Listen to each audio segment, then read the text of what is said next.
10편 109편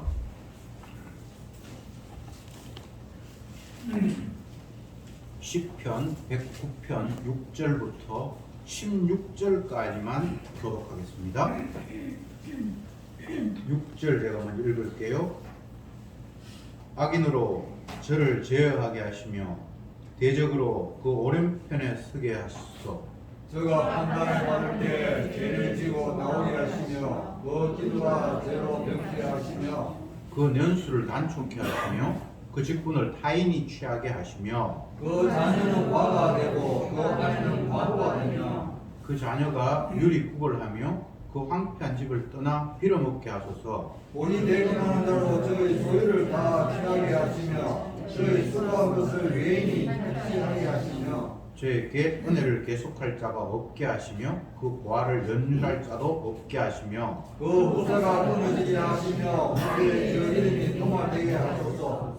여호와는 그 열조의 죄악을 기억하시며 그 어미의 죄를 도말하지 마시고 그 죄악을 항상 여호와 앞에 있게 하사 저희 이름을 땅에서 끊어주소서.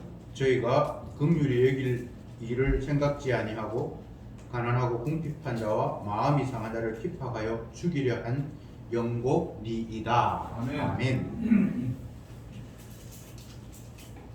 10편 109편을 살피고 있습니다.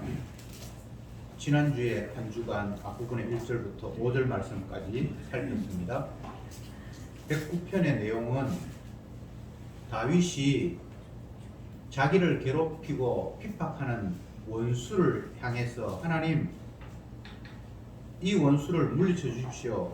이 악한 자를 주여 끊어 주십시오. 라고 하면서 하나님 앞에 호소하는 내용입니다. 그런데 다윗의 개인적인 원수라고 이해하면 안 되고, 다윗은 주님의 약속에 의해서 움직이는 사람인데 그를 방해하고 해방했기 때문에 언약의 원수고, 쉽게 이야기하면 사탄의 역할을 하고 있는 자에 대한 저주다, 이렇게 이해하시면 간단합니다. 6절에 악인으로 저를 제어하게 하시며 대적으로 그 오른편에 서게 하소서, 이렇게 기도하고 있습니다. 악인으로 저를 제어하게 하시며, 여기는 저는 원수죠, 그죠? 다윗을 괴롭히는, 하나님의 언약에 의해 끌려가는 다윗을 방해하고 괴롭히는 그를 제거하는데 악인을 통해서 그것을 제거하게 하시고, 또 대적으로 오른편에 서게 하소서. 대적이 오른편에 선다라는 것은 보통 그 법정에서 누구를 편을 들거나 또 아니면 반대하거나 그렇게 할 때 이제 오른편에 서는데, 여기에서는 반대하는 자를 오른편에 서게 한다라는 그런 의미로 대적으로 그 오른편에 서게 하소서라고 기도하고 있습니다. 하나님은 재판장입니다. 그런데 그 하나님의 재판 앞에 악인이 섰을 때에 이놈 악한 놈이에요, 그렇게 대적이 그를 고소하게 해달라고 기도하고 있습니다. 7절에 보면 저가 판단을 받을 때에 죄를 지고 나오게 하시며 그 기도가 죄로 병케 하시며, 7절 계속 재판장에서 결국은 유죄가 나오게 해달라고 기도하고 있습니다. 8절에 그 년수는 단축해 하시며 그 직분은 타인이 취하게 하소서. 빨리 사라지게 하시고 그가 맡은 일은 타인이 빼앗아가게 하십시오, 이런 기도를 합니다. 그런데 한 구절 한 구절들이 개인적인 나를 괴롭히는 사람이 짓밟히고 멸망했으면 좋겠다라는 이런 관점으로 이해하면 안 되고, 하나님을 대적하는 악한 세력이 어떻게 될 것인가를 이 기도 속에서 찾으면 돼요. 그런데 8절의 내용은 그 직분을 타인이 취하게 하소서라는 것은 옛날 이 한참 이후에 가룟유다가 예수님을 배반하고 자살을 하는 그런 사태가 벌어졌는데 베드로가 제 아들을 불러놓고 우리 중에 12지파 중에 12제자 중에 한 사람이 이끌어졌으니까 새로 한 사람을 뽑아서 우리의 이 제자의 일을 하게 하자라고 하면서 성경 구절을 인용한 것이 타인의 직분 그 직분을 타인이 취하게 하셨다라고 구약에 말씀하셨는데 그 일이 이제 이루어져야 된다라고 베드로가 인용하고 있습니다. 참 놀라운 이야기죠, 그죠? 이것과 그것이 어떻게 연결될지 우리는 상상도 못했는데 물론 베드로는 성령이 임했으니까 구약의 시편에 그 악한 자의 직분을 타인이 취하게 하소서라는 말이 있는데 지금 이제 그 말이 응하게 될 때가 됐다. 그 귀한 직분, 제자라는 직분을 그는 잃어버렸으니까 이제 우리 중에 한 사람 뽑아서 그 직분을 대신 있게 하자. 이런 이야기를 하는데 그것을 이 시편 구절을 인용을 하면서 베드로가 이야기하고 있습니다. 지금 우리는 성경을 보면서 예수님과 잘 연관시키지 못하고 그냥 내 이야기로 받아들이든지 아니면 성경에서 시편 109편이 다윗의 시라고 되었으니까 다윗 개인의 어떤 이야기로 취급해버리기가 쉽잖아요. 근데 성경은 그 어떤 구절도 개인의 이야기거나 그렇게 흘러가버릴 내용이 아니고 또 나에게로 끌어들여서 내 이야기로 받아들일 이야기가 아니라 모두가 다 하나님의 아들 예수님이 어떤 분인가를 보여주기 위한 내용으로 가득 채워져 있습니다. 그래서 신약의 사도들이 구약의 말씀을 인용하고 예수님이 어떤 행동을 하시면서 이것은 구약에 있는 어떤 말씀을 응하게 하는 일이다 라고 해석을 할 때 그 해석을 따라서 구약을 가보면 그 당시의 상황으로는 전혀 그런 이야기가 아닌 것 같은데 그걸 끌어와서 예수님이 또 사도들이 전혀 다르게 해석하는 모습을 확인하게 됩니다. 그것은 모두가 다 이 세상에 펼쳐지는 모든 사태와 사건은 다 주님의 주되심을 드러내는 일로 가득 채워져 있다는 사실을 우리는 확인하게 됩니다. 왜 그걸 그런 식으로 무리하게 끌고 오지? 이런 생각이 들 만큼 전혀 신약의 상황과 구약의 그 말씀하신 상황이 뭔가 연결이 안 되는 것 같은 그런 느낌을 갖죠. 이 오늘 시편 109편에 나타난 이야기, 다윗이 자기를 괴롭히는 원수를 향해서 그가 일찍 죽게 하시고 그 직분은 타인이 취하게 하십시오 라고 하나님 앞에 기도했는데 이게 정말 예수님 시대에 주님을 배반했던 그 가룟 유다의 주님의 제자라는 그 직분을 다른 사람이 취하게 된다는 것을 여기서 어떻게 끌고 오겠냐고요. 정말 상상도 못할 일이잖아요. 그런데 그런 식으로 연결이 됩니다. 여러분 개인의 원수는 없습니다. 그래서 우리가 다윗처럼 이렇게 기도할 수 없어요. 주님, 내 괴롭히는 사람 빨리 죽게 하십시오. 가다가 막 교통사고 나가지고 빨리 뒤지게 하십시오. 이렇게 이야기하고 싶은 거, 이 본문들 보면 다윗이 그렇게 기도를 했으니까 나도 신앙인인 것처럼 생각을 하고, 다시 말씀드리지만 성경에 나타난 내용은 개인 이야기가 아닙니다. 이걸 가지고 주님의 마음을 설명하고 하나님의 뜻을 설명하고 사도가 하나님은 어떤 분이다라는 것을 설명을 하는데, 다윗의 원수는 예수님의 원수고 예수님의 원수가 어떻게 멸망하는가를 다윗의 기도를 통해서 우리는 확인하는 것 뿐이지 이게 내 개인이 적용시킬 이야기는 결코 아닙니다. 엄밀히 따지면 우리의 원수는 없고 하나님의 원수만 있는데 그 하나님의 원수가 누군가 하면 저와 여러분 그렇게 결론이 납니다. 주님이 하시는 일을 우리는 날마다 가로막고 있잖아요. 복음의 광채를 우리가 가리고 있어요. 예수님의 제자들이 예수님의 주되심을 가렸잖아요. 계속 엉뚱한 걸 꿈꿔요. 주님을 따라다니면서 주님의 능력을 받아서 복음을 전하고 하는데 저그들끼리는 하나님 나라가 임하면 우리 중에 누가 국무총리 될래? 서로 그렇게 자리 다툼하는 게 그들의 모습이었잖아요. 예수님의 제자들이 하나님이신 그분과 함께 동행하면서 그분의 일을 하라고 뽑힌 제자들이 그 일을 하면서 자리 다툼 했다면 나머지 사람은 볼 것도 없이 그 낙물에 그 밥이에요. 목사가 개판인데 교인들이 뭐 이렇게 생각하면 다 똑같아요. 왜 성경은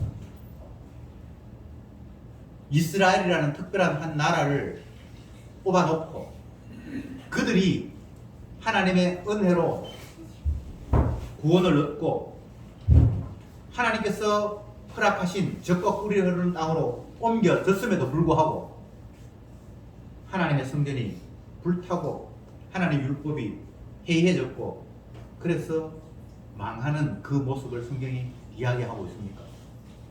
하나님의 은혜가 없는 사람이 하나님 앞에 대적하는 것은 있을 수 있어요. 그죠? 그런데 하나님의 은혜를 받은 이스라엘이 불기둥, 구름기둥으로 인도를 받고 40년 광야길을 통과하면서 단 한순간도 삼시세끼 밥 굶은 적 없고 그때 세끼 먹었지 한 끼 먹었지 그건 모르겠는데 어쨌든 매일 만나가 내려서 그들은 굶주리지 않았고 그 옷이 헤어지지 않았고 그 신발이 떨어지지 않았다라고 성경이 이야기했으니까 그 거짓말 아니잖아요. 그 가운데 영양실조 걸린 사람도 한 사람도 없고 아마 비만도 없었을걸요. 맨날 하나님 주신 데만큼 먹었으니까 어쨌건 그런 극진한 긍휼과 사랑을 입으면서 살아왔던 구원받았던 홍해가 건너 갈라지고 또 요단강이 갈라지고 여리고성 그들이 살아야 할 그 성이 힘없이 다 무너지고 그곳에 있는 그 7 족속들은 다 하나님께서 물리치셔서 그 땅에 안착하게 되었는데 그런 은혜와 사랑으로 그들은 그곳에 이르렀는데 결국은 그곳에서 쫓겨날 수밖에 없는 상황. 하나님의 말씀을 인정하지 않았고 애굽의 백성들이 멸망했는데 그 멸망할 자들과 똑같은 삶을 보이고 있는 것. 가나안의 족속들이 주님의 말씀에 벗어나서 진멸당했는데 그곳에 간 그들이 진멸당한 그들의 삶과 하나도 다르지 않은 유사한 삶을 살았다고 주님께서 규정하시면서 결국 그들마저도 그 가나안 땅에서 내침을 당하는 그게 구약의 역사잖아요. 신약으로 오면 예수님이 뽑아서 세웠고 사랑을 주셨고 능력을 주셔서 복음을 전파하고 주님과 동거동락했던 그들이 결국 예수님을 다 배척하고 내가 살아야지 라면서 주님을 거부할 수밖에 없는 상황을 왜 복음서에 기록하고 있는가를 우리가 간과하면 안 됩니다. 이게 인간의 모습이라는 거예요. 사랑받았는데 그럼에도 불구하고 주님을 배척할 수밖에 없는 게 인간이라는 거예요. 근데 사랑 못 받은 사람들은 볼 것도 없고요. 세상의 수많은 나라 가운데 선택받은 자기 나라라고 뽑힌 이스라엘이 주님을 배반했고 12제자가 주님을 모른다고 떠나버렸던 그 상황을 이 세상의 모습, 죄인들의 모습, 인간의 실상이라고 고발해주고 있습니다. 저와 여러분들은 그 범주 안에 놓여 있습니다. 그 누구도 그 범주에서 벗어난 자는 없습니다. 나는 주님 배반하지 않을 거야. 나는 제 아들처럼 주님 모른다고 부인하지 않을 거야. 라고 아무리 다짐해 온들 그 인간은 바뀌지가 않습니다.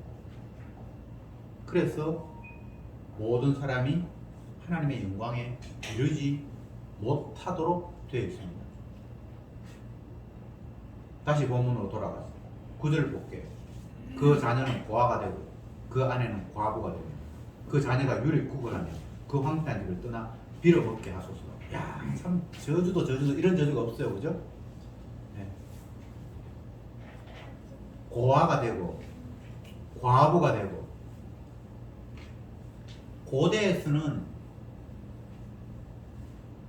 남자가 죽어버리고 여자 혼자 남으면 생계 자체가 안 되는 겁니다. 고대에는 남자가 힘을 통해서 뭐 일을 해서 먹고 사는데 여자들은 힘도 없으니까 그리고 아버지가 죽어보니까 어린 아이가 스스로 뭔가 생계가 안 되잖아요.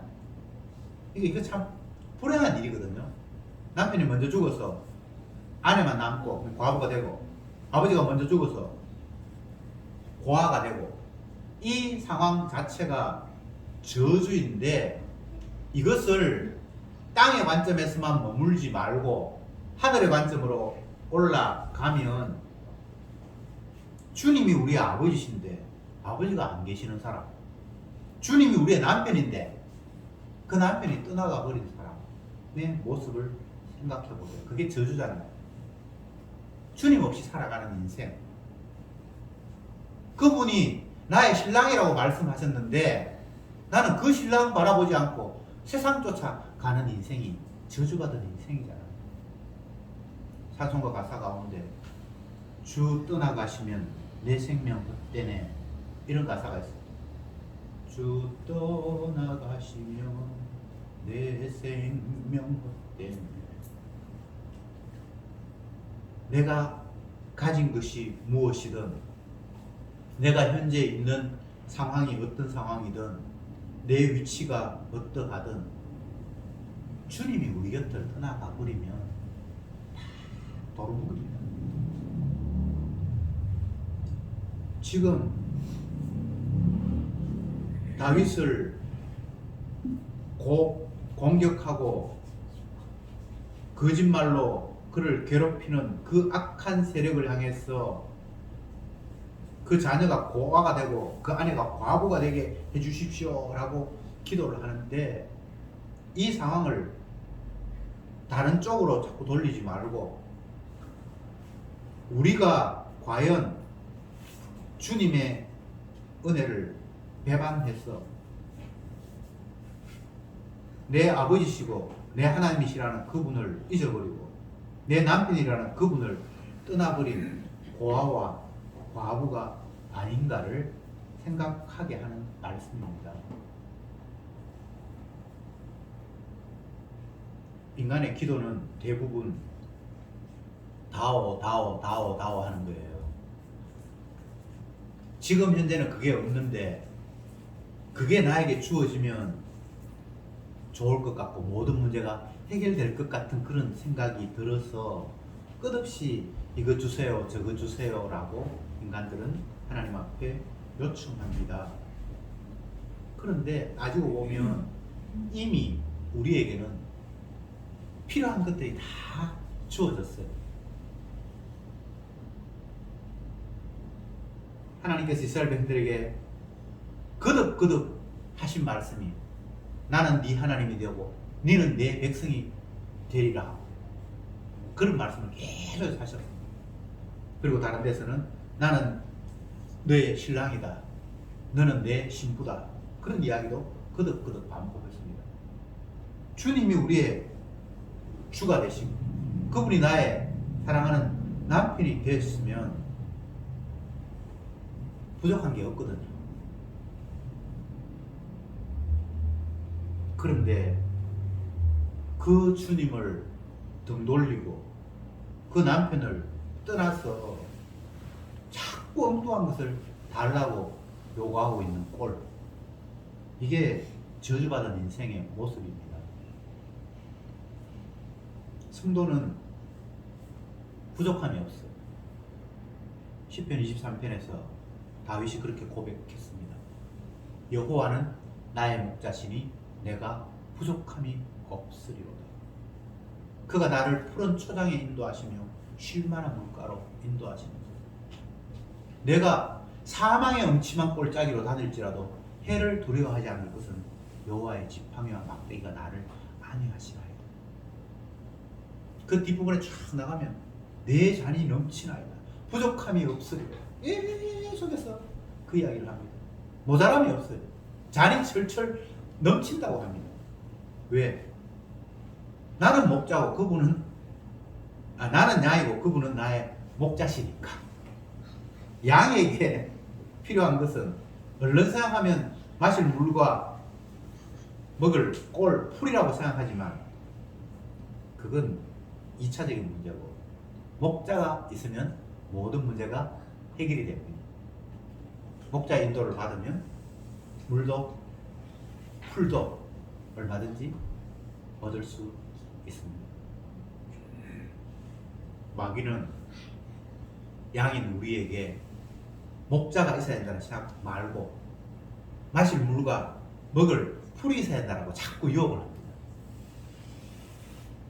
풀이 필요한 것도 맞고 물이 있는 것도 맞지만 그 물과 풀만 있는 게 중요한 게 아니라 양에게는 목자가 있어야 되거든요. 그런데 마귀는 목자를 떼버리고 여기 풀 있어, 여기 물 있어라고 자꾸 우리를 유혹합니다. 그거 있으면 마치 살 것처럼. 그런데 그걸로 사는 거 아니거든요. 예수님이 마귀에게 처음 시험을 받은 장면을 마태복음에서 이야기하는데 마귀가 첫 번째 시험한 내용이 무엇이었습니까? 이 돌이 떡이 되게 해서 먹으라. 먹을 거 있으면 산다는 거잖아요. 40일 동안 금식해서 배가 고픈 상태였으니까. 그래, 네가 하나님의 아들이라면 이 돌을 떡으로 만들어가지고 먹을 거 먹으면 살지 않냐라고 이야기를 했습니다. 그런데 예수님 뭐라고 합니까? 사람이 떡으로 사는 것이 아니라 하나님의 말씀으로 산다 라고 이야기했죠. 그 말씀을 떠올리면 제가 좀 전에 이야기했던 양에게 정말 필요한 것은 풀과 물이기 이전에 목자다라는 말을 이해하실 수 있을 겁니다.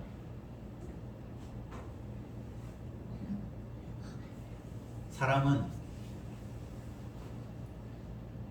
호흡하고 몸을 움직이니까 그 숨쉬고 움직이는 것이 생명이다 라고 살아있다 라고 생각을 하기 쉽습니다.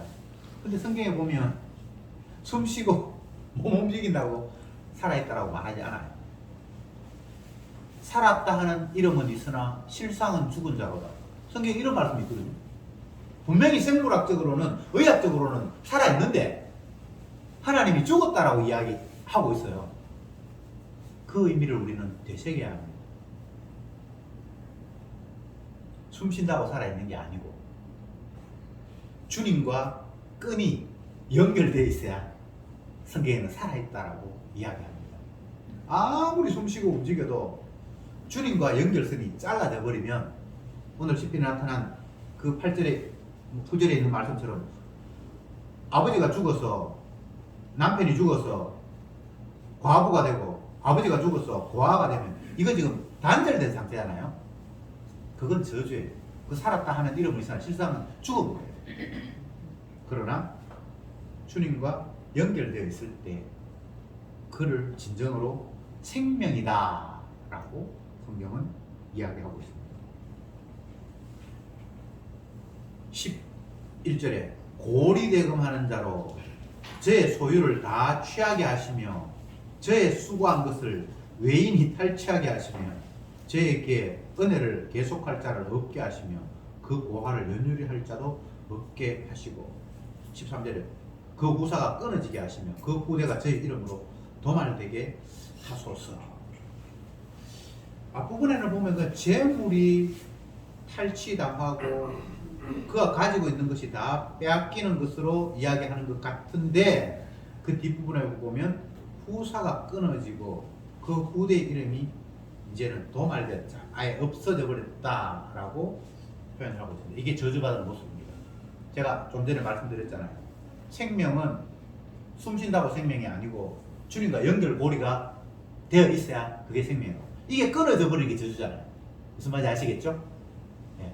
자꾸 물질로만 이 다윗의 말씀을 이해하려고 하면 안 되고 결과적으로는 주님과 연결돼야 사는데 그 고리가 끊어졌기 때문에 이제 소유도 없어지고 모든 게 다 단절이 되어버리는 거예요.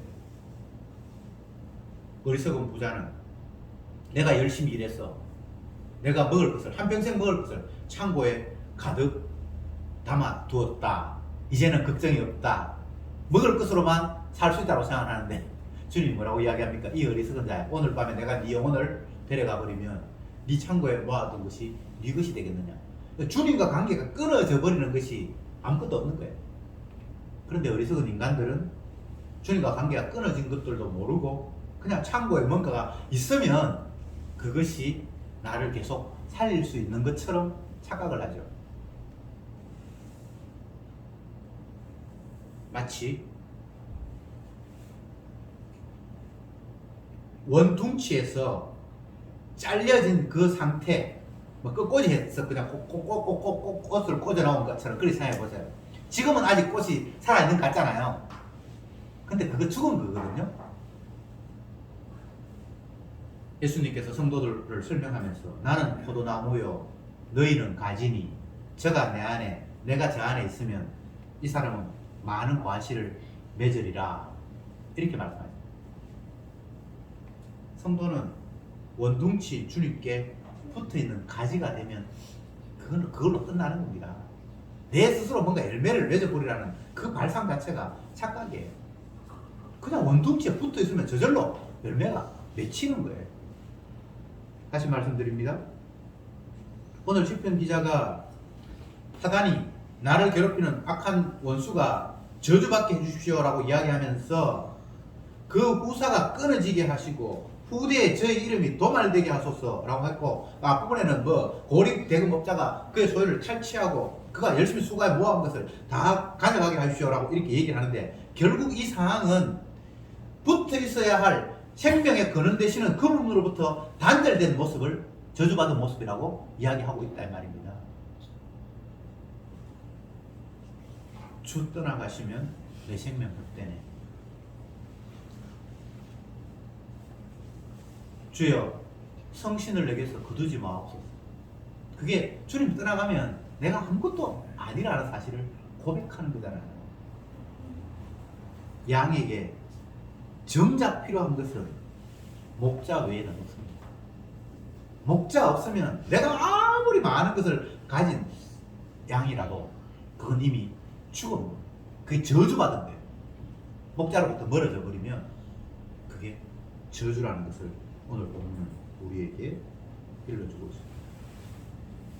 제가 끝까지 다 읽지는 않겠습니다. 성도는 주님 외에 다른 것이 기대이거나 희망이거나 소망일 수 없는 자입니다. 다른 게 필요한 게 아니에요. 생명은 진짜 생명 되시는 예수님과 연결이 되어서 원둥치에 붙어 있을 때만 그게 생명이라는 사실을 기억하십시오. 반대로 원둥치로부터 떠나버리면 죽어 있습니다. 기도합시다. 주님,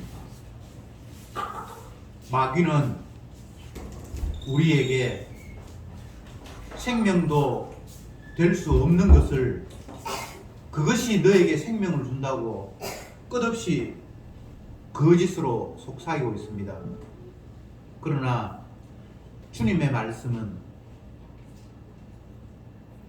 주께서 우리의 유일한 생명이기에 우리는 그 주님과 붙어 있을 때 그 상태를 살았다라고 말씀하셨습니다. 성경에서 고아를, 과부를 저주받은 것으로 표현한 이유는 주님이 우리의 남편이시고 주님이 우리의 아버지시기에 그분으로부터 떨어져 있는 상태가 저주임을 일러주셨습니다. 주여, 세상 끝날까지 내가 너와 함께 하리라는 그 약속 잊지 말게 하시고 주님 품 안에서 주님만 감사하며 찬양하며 자랑하는 저들이 되게 하소서. 예수님의 이름으로 기도드리옵나이다. 아멘.